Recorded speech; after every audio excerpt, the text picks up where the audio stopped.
Aloha and welcome to my radio desk here on Molokai, Hawaii. I haven't had a lot of time to be doing some videos on radios lately. I've been concentrating on keeping up on my shortwave radio broadcast, VOSR International. And a little bit ago, Amazon Prime was having their Prime Day, and I came across a couple posts that said that the MLite-880 was going to be a part of that special. So I went ahead and I took a look, and it was on there. It was going. It was usually going for $299, and it was marked down on Prime Day to $239. And I am a Prime member, so I get free shipping, which is kind of important when you're living in Hawaii.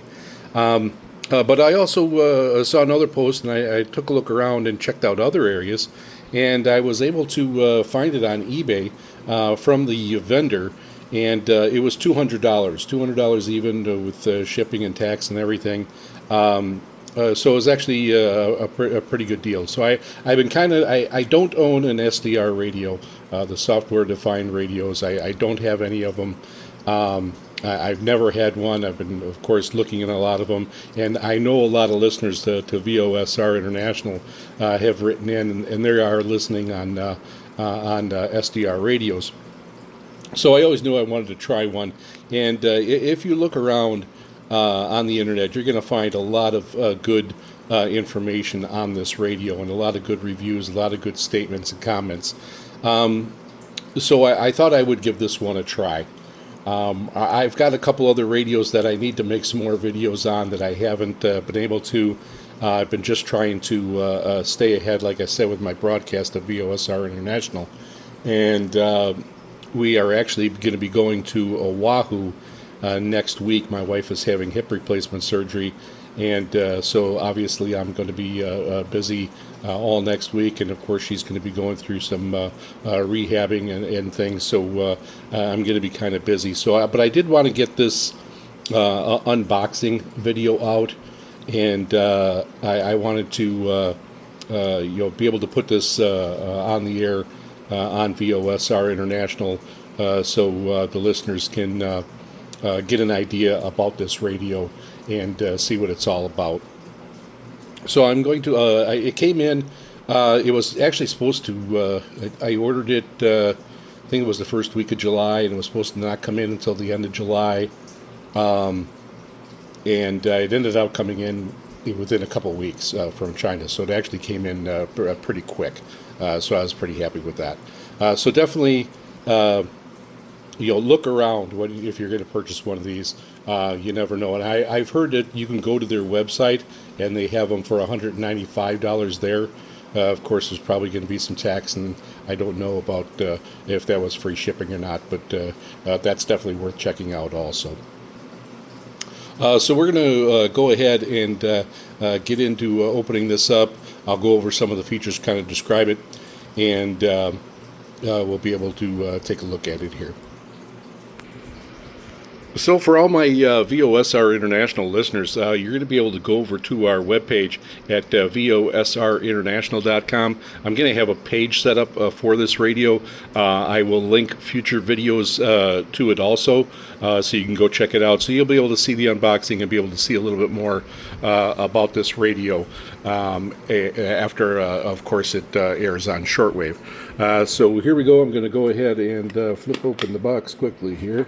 Kind of doing this one-handed, and I don't have a lot of room on my radio desk here, so let's see if I can get it going here. So there it is. That's how it comes. It comes packaged pretty good. It's got a good amount of foam around the radio itself, and I'm going to take it out and you'll get a good idea of how big the radio is. I'm going to set this down for a second. So there's the radio, and there we go. I can take it out of the bag, and it's got a little plastic covering on the screen. Now this does have a screen, one of the waterfall screens that you see on SDR radios that you run on your computer. And it is definitely bigger than the, here. Let me grab this. Grab the C crane, and it's definitely about twice as big. If you take a look, it is about twice as big as the C crane Skywave SSB2 that I have. So it's definitely quite a bit bigger than that. The keypad, the buttons are pretty basic on this. There's a numeral pad, and then to the right of that, so there's a 1, 2, 3, 4, 5, 6, 7, 8, 9, and then a 0, and then an asterisk and a pound key there. And then to the right of that, there's A, B, C, and D going down the side of the radio, and that's all there is on the front of the radio. So we'll kind of go into the features of the radio also, and I'll go in a little bit with the instruction manual. But weight-wise, this is not going to fit in your shirt pocket again. This is quite a bit bigger. It's about as big as a small notepad, and it looks like it does have a fairly big antenna, which I will extend here in a bit. But it is a little bit bigger. Does have a little heft to it, and the speaker is probably at least twice as big as the speaker on the C crane Skywave 2 SSB2. So just looking on the back side, then there is one of the flip tab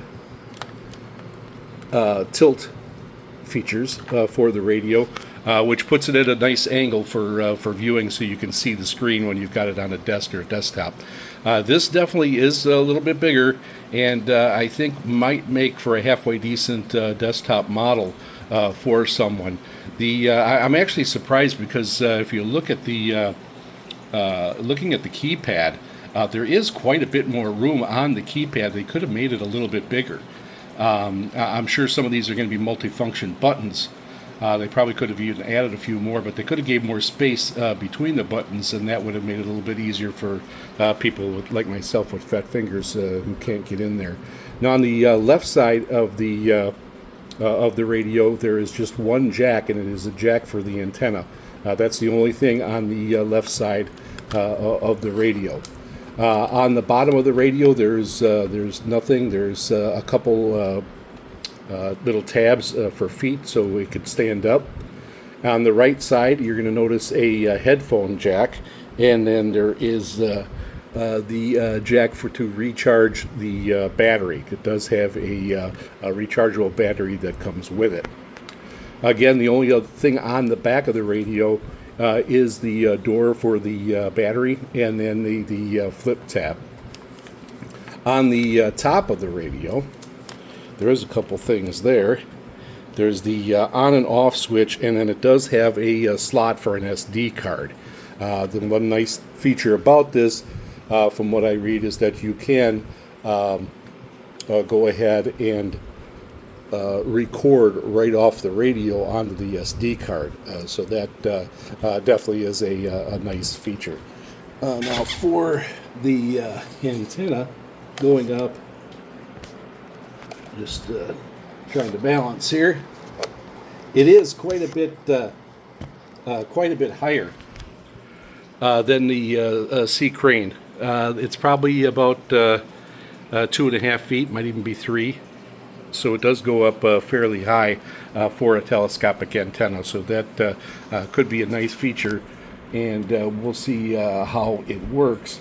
Again, I can get some Asian stations here. I can get New Zealand actually pretty good on with a telescopic antenna on 9700 kilohertz later on in the evening.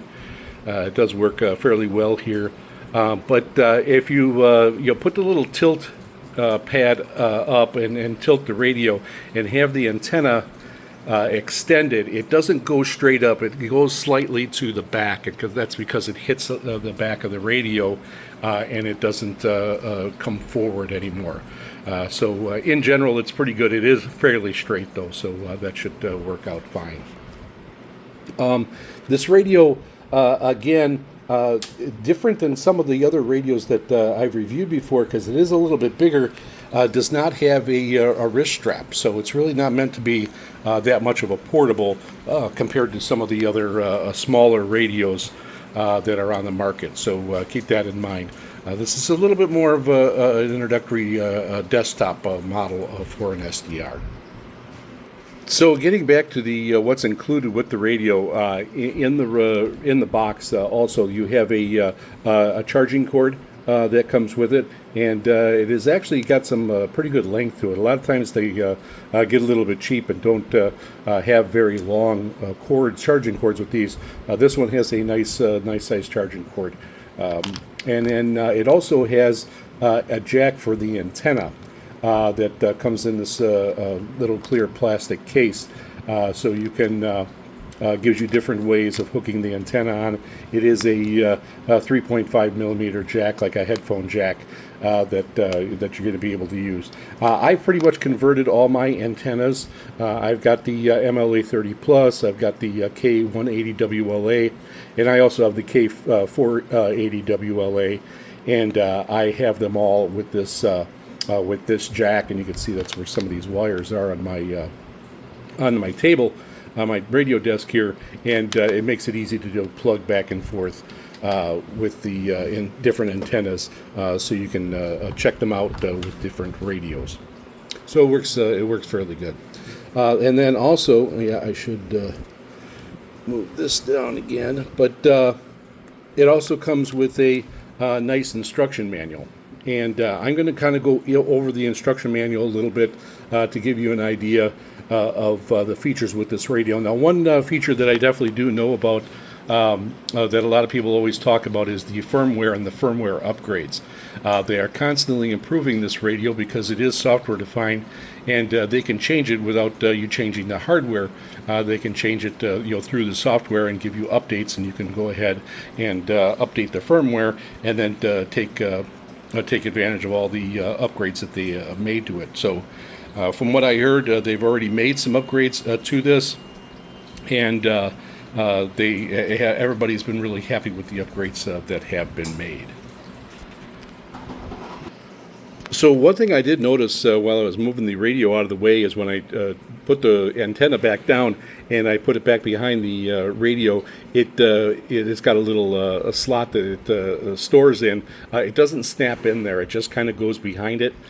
So I can see that after a while popping up, and it may catch on something. It doesn't have a firm snap where it goes into the radio or into the back of the radio. So keep that in mind. So just going over the instruction manual here.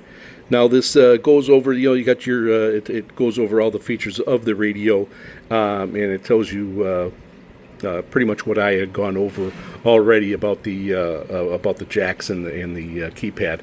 The battery that it comes with is a 21,700 battery that is rechargeable, and you'll be able to go ahead and start using the radio right away. That is another good feature with this, that it does come with the radio, and it's ready to go. And then it's got the display functions. Now on your screen, there's going to be a lot of information on there, because it has that waterfall display, and the display is probably about 1 inch by 3 inches. I would guess, and there's going to be a lot of small indicators that show up on there. There's going to be an S meter that is in bars, and there's the audio jack will also show up if you have your headphones plugged in. If you have the SQL turned on, that'll show up there. Noise reduction. If you're in USB mode, LSB mode, so if you're in upper sideband, lower sideband. CW mode. DSB mode will show up, AM mode, SAN mode, SAN, the NFM mode, the WFM mode. It'll show your volume, of course, and your RDS, the time, and your battery indicator will also be on that screen. And it actually is big enough where I don't think you're going to have any problem seeing this. So it is actually a really nice display. And then it actually shows your your inputs, your volume, and your frequency. And that is the for the keyboard. Now for the A, B, C, and D, the A button is the audio output channel selection, and the B is the SQL enablement. The C button is the noise reduction enablement, and your D button is your return, is your enter button. Now the number pads also, again, some of these are multifunctional. So number 1 is your frequency step menu, so you have options there. And then button number 2 is modulation mode, so that is the menu will pop up. The device menu pops up with number 3. Pressing number 4 is the manual entry for frequency, so when you press that, then you can enter your frequency code in there and it'll go right to that frequency. Button 5 displays the settings. Button 6 is audio settings. Button 7 is your recording menu, and then button 8 is your channel record. Button 9 is the screen off. So the 0 button is your bands. The asterisk is the multifunction keys, and the pound is the pound sign is your enter key. So when you hit these buttons, of course, then you're going to get another screen up where you can go ahead and you can make selections. You can make selections for your for the keyboard button. You can select the increments of what it'll change every time you turn the dial on your tuner. You can change it to 100 hertz, 500 hertz, 1 kilohertz, 2.5 kilohertz, 5 kilohertz. 6.2 kilohertz, all the way up to 10 kilohertz. Then, of course, the select mode for button 2, it changes between upper sideband, lower sideband, CW, AM, FM, WFM, NFM, SAM, and DSP. So all these changes you'll notice when you use the keypad, and it comes up as a menu. Then for your device menu, it'll go for radio settings. That'll be keyboard the button 3, and you press the key A and then B to change the interfaces. There's 2 pages there, so there's going to be quite a bit to this instructions. I mean, there's these multi-use keys. And that's one of the things I usually don't like too much about some portables. They have a lot of multi-use keys on there, and it is hard to remember. Now, a lot of these features you're probably not going to be using all the time. It's not going to be that big of a deal. And the ones that you do use all the time are going to be recorded to your memory pretty quickly, and you won't have an issue with it. So the one thing that's really nice about this instruction manual is that when it goes through each of the keys and their function, it does have pictures right on there that shows you what's going to be on the screen, and it shows you what your choices are going to be. For the radio settings, you'll be able to check between WFM tuning mode, AM tuning mode, the date to time settings, Bluetooth mode, and then in instruction mode that you can find out about. For keyboard 3, you're going to have the antenna type for shortwave, whether it's 50 ohm, and then your bias T, it could be disabled. The attenuator for shortwave, you can have that disabled. WFM bandwidth auto, and you can change that setting. Your frequency correct, all that can be changed. So there's so many features and so many adjustments that can be made on this radio that is really going to help with listening. And that is going to be, to me, probably one of the biggest features of software-defined radio, of SDR. I know this is something that a lot of new listeners, they're used to the digital age, and they're not used to hearing any of the the static, the noise of regular radio. I know my wife always says that too. She always, I don't see how you can listen to some of those stations with all the static. It would drive her crazy. And I know that is probably a big thing for the newer generation, especially getting into radio like this, that they would have issues with that. And that's where the noise reduction of these software-defined radios is going to make a big difference. And I think that's why it's becoming popular with a lot of entry-level people. and the features and the other things that can be done with these radios, I think is what has been drawing some veteran shortwave listeners to also.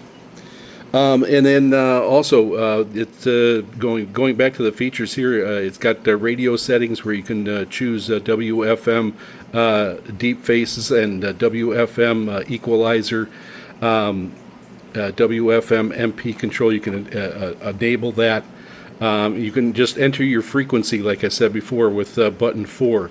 You can hit the button 4, and then you can put the frequency in there. If it is not a valid frequency, it'll come up and say it was an incorrect frequency.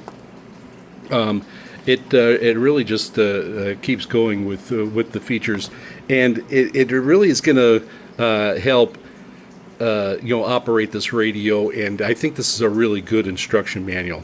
It's also got, because the display is a big part of this radio, it's got some visual settings for it. You can change the brightness level, the brightness off time, the spectrum average, the spectrum fill. You can enable that or disable it. Same thing with the RDS view. You can disable that. There's just so much that can be done. Now, it also has audio settings, and it's got the filter type. You can change the different filters, filter frequency, the filter high frequency and low frequency. The noise reduction level can be adjusted. WFM stereo, you can disable that. Audio settings, you can put the AGC mode, you can put it on manual, and again, there's just so many features with this radio.